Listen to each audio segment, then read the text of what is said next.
ড্রামার শুরুতে আমরা সুহা নামের একটা কিউট মেয়েকে দেখি, সে গাড়ি চালিয়ে সিটিতে যাচ্ছিল। তখনই কেউ তাকে কল করে বলে আপনি ওখান থেকে ফিরে আসেন, সিটিতে যেন না।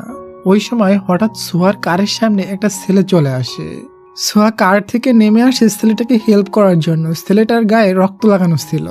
সে ছেলেটার পালস চেক করে বুঝতে পারে ছেলেটা চরমভাবে জখম অবস্থায় আছে। তখনই হঠাৎ ছেলেটা চোখ খুলে আর সোয়ার হাতে ছুরি দেখে ছেলেটা উঠে সোয়াকে চেপে ধরে আর বলে তুমি কে। এটা বলে সে আবারও সেন্সলেস হয়ে যায়। আর এই সুযোগে সোহা একটা ফিয়ার পিন নিয়ে ছেলেটার বুকে ঢুকিয়ে দেয়। এটাতে ছেলেটা অজ্ঞান হয়ে যায়। আর ডিয়ার, এই ছেলেটা কিন্তু আমাদের হিরো ইয়ং অজ্ঞান হয়ে গেলে সোহা মনে করে এবারের মতো আমি বেঁচে গেলাম। তবে তখনই ওখানে বহু গুন্ডারা চলে আসে এবং তাকে চারিদিক থেকে ঘিরে ধরে। ওই গুন্ডারা ইয়ং আর সোহাকে ধরে নিয়ে যায় এবং একটা পুরানো ফ্যাক্টরির ভিতর তাদেরকে বন্দি করে রাখে। সোহা একটা খাটের উপর বেহুশ অবস্থায় ছিল। তখনই তার কাছে একটা গুন্ডা এসে খারাপ কাজ করতে গেলে সোহা গুন্ডাটিকে আঘাত করে অজ্ঞান করে দেয়। এরপর সোহা ওখান থেকে ছুটে পালাতে যায়। তবে সে সামনে দেখে ইয়ং এক এক করে সমস্ত গুন্ডাদের মেরে দিচ্ছে। এটা দেখে সোহা ভয় পেয়ে যায় আর বলে তুমি আসলে কে। তখন ইয়ং বলে তুমি আমাকে মারার চেষ্টা করেছিলে কেন। সোহা বলে আমি তোমাকে মারার চেষ্টা করিনি, আমি আসলে তোমার পালস দেখে বুঝতে পেরেছিলাম তোমার নিঃশ্বাস বন্ধ হয়ে যাবে, এজন্য তোমাকে বাঁচাতে তোমার বুকে পিন ঢুকিয়েছিলাম, আমি আসলে একটা ডক্টর। এটা শুনে ইয়ং আর কিছুই বলে না। তখনই একটা গুন্ডা তাদের ওখানে চলে আসলে ইয়ং লোকটিকে হেডশট মেরে নকআউট করে দেয়।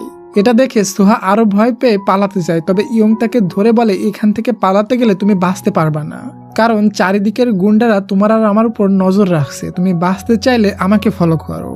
এরপর ইয়ং সোহাকে কোলে করে সমস্ত গুন্ডাদের মারতে মারতে বেরিয়ে যাচ্ছিল। গুন্ডাদের সাথে ফাইট করতে করতে একটা পর্যায়ে ইয়ং অনেক অসুস্থ হয়ে পড়ে। তখন সোহা ইয়ং এর কাছে আসে ইয়ংকে কেয়ার করতে। তবে ইয়ং সোহাকে বলে এখানে আর কেউ নেই, এই সুযোগে তুমি এখান থেকে পালিয়ে যাও। সোহা যখন এখান থেকে ছুটে পালাচ্ছিল তখন গুন্ডাদের লিডার ডোয়াং তার গ্যাংদের নিয়ে চলে আসে এবং সোহাকে আর যেতে দেয় না। ডোয়াং ইয়ংকে বলে শেষমেশ তুমি আমার লোকদের কাছে ধরা খেয়েছো। ইয়ং বলে আমার ধরার ক্ষমতা কারোর হয়নি, আমি নিজের ইচ্ছায় এখানে এসেছি। গুন্ডা ডং বলে এই সুন্দরীকে, একে শেষ করতে হবে, না হয় আমরা যে ড্রাগ ডিলার এটা সে বাইরে গিয়ে সবাইকে বলে দিবে। ডং যখন সোহার দিকে গান ধরে তখন সোহা খুবই ভয় পেয়ে যায় আর ইয়ং এর দিকে তাকায় আর কান্না করতে করতে বলে আমি তোমাকে বাঁচিয়েছিলাম। তবে ইয়ং তাকে কোনো হেল্প করে না। ডং তখন ইয়ংকে গান দিয়ে বলে তুমি এই মেয়েটাকে নিয়ে এসেছো, তুমি শেষ করে দাও। এরপর ইয়ং সোহার দিকে গান ধরে সোহাকে শেষ করে দেয়। তবে না, সে সোহাকে মারেনি, সে পাশেই ফায়ার করেছে। ইয়ং ডংকে বলে আমি এই মেয়েটাকে কিছুদিন ইউজ করে মজা মাস্তি করে এরপর বিক্রি করে দিব। এটা বলে সে সোহাকে কাঁধে উঠিয়ে ভিতরে নিয়ে যায়।